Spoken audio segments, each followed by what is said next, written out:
Some tips on translating from your reference into your blocking. Don't overdo the rotoscope. For those of you that don't know what rotoscoping is when you, at least back in the day, is when they would trace over actors, right, footage of actors, and that would be the drawing of the animation. You know, if you ever watched Snow White or Cinderella, all those princesses were rotoscoped, right, because they had to feel feminine and beautiful, and they had to move like dancers and all that. I think one of the first princesses that wasn't actually rotoscoped was Ariel, if I recall. I think she might have been the first. She was actually mostly drawn, you know, Glenn Keane came in and redid the Disney style, and bam, you got nice, appealing, cartoony characters that don't feel rotoscoped.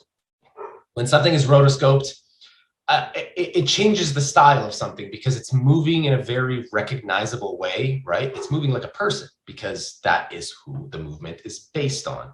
Not even just as a guideline, one-to-one, it's traced. So avoiding the rotoscope, I think, is a good idea, especially if you're not going for that realistic look, which most of us, I don't think, are in animation, right? There really isn't a movie that I can think of in recent times that was animated that wanted a rotoscoped feel to it. Most of them are pushed from varying degrees, you know, to being just slightly exaggerated, to being very, very cartoony and, you know, squashy, stretchy and all that. So it's very easy to just go frame by frame and just be like, oh, let me just copy this exactly how it is. And then it gets that rotoscope feeling. So why use reference at all, right? You might be asking yourself, if I can't copy my reference, what is the point of reference? Well, we're using reference to push and pull rather, but mostly to push, because what you do as a person is informing, right? The video that you filmed is informing what you will do as an animator.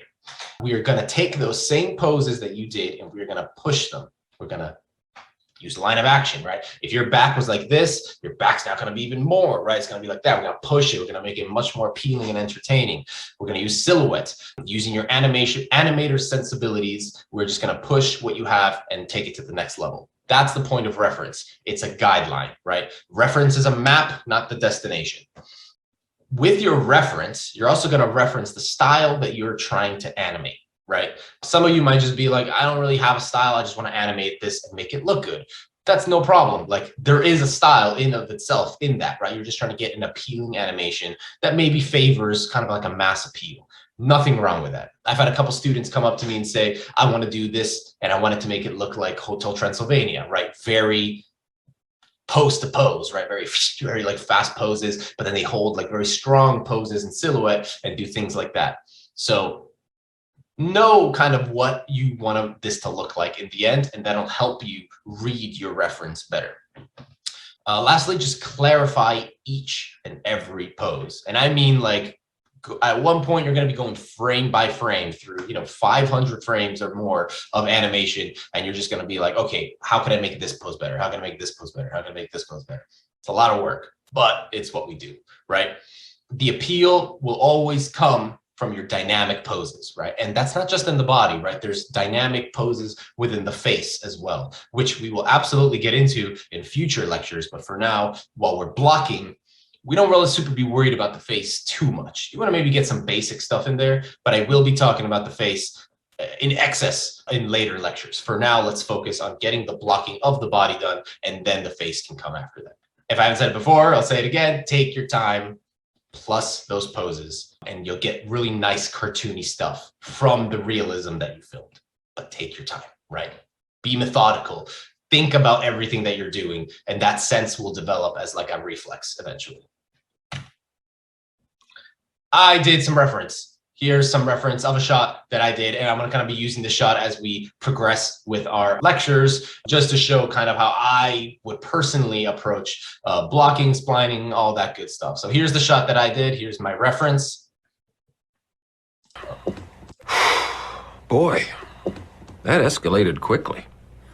I mean, that really got out of hand fast. Quick shot, simple enough. Had way less hair back then. But you see, shot is simple, delivering the line, going through a few key poses, right?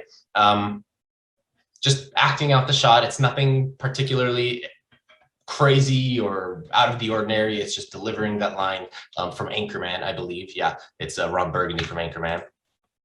And this is kind of where I landed for a first pass blocking. Now, I use Malcolm. Malcolm is a bit of a tricky character, I think, because he's so skinny.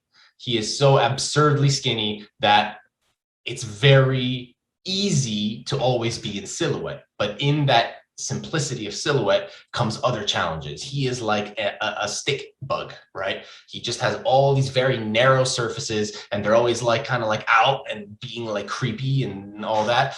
I personally like a bit more full-bodied characters because they give you different shapes and different things like that. But whatever, I use Malcolm, and he even had hair to match mine at the time, so I thought that was appropriate. So here's kind of where I landed in terms of that. Not perfect, but it's just getting those poses in there and trying to push them as best I can with the character that I have. Boy, that escalated quickly. I mean, that really got out of hand fast.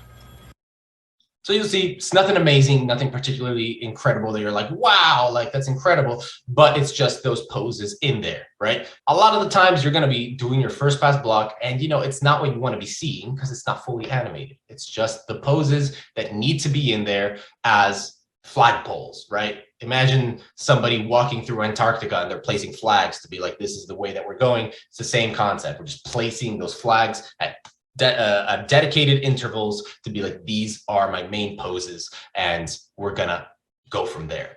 Got to start somewhere, right? What makes blocking successful? What are we achieving with blocking here? Not only are we setting up a shot, but this is in terms of professional work. Blocking is successful as if it's clearly showing the intention of the artist, which is you.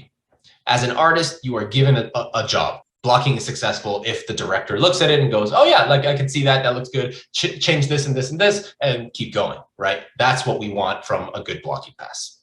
A good blocking pass means the poses are clean, achieved in the simplest manner, right? You are showing the character and you're getting to the result that you want in the shortest amount possible, right? The shortest amount of movement and complexity as possible.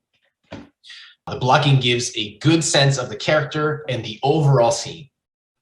We know who the character is. We know what's happening in the scene. It reads clearly. This part is all about clarity. Your blocking should demonstrate, this is where I intend to go with it. These are my key poses. This is who the character is, right? And this is what the scene is telling us.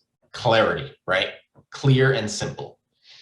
And lastly, blocking, a good blocking pass means we're at a stage where we're ready for the next conversation, whether it be your lead, your supervisor, your director. It is all a matter of opinion in the end, because you could have a supervisor tell you this looks great and another supervisor say, I don't like it, change this. So everything you'll always be told by anyone, take it with a grain of salt. Know who's giving you that advice, know what role they play, and understand where that advice is coming from. This doesn't mean ignore everything you hear or accept everything you hear. This means find a good place to be like, okay, this person is more knowledgeable than me. I'm going to listen to what they have to say in this regard, whatever.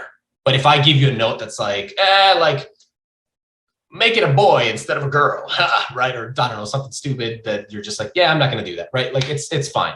Be ready for that next conversation. Again, start big, work towards small. Think of a funnel, right? You start with big ideas and you work towards small ideas.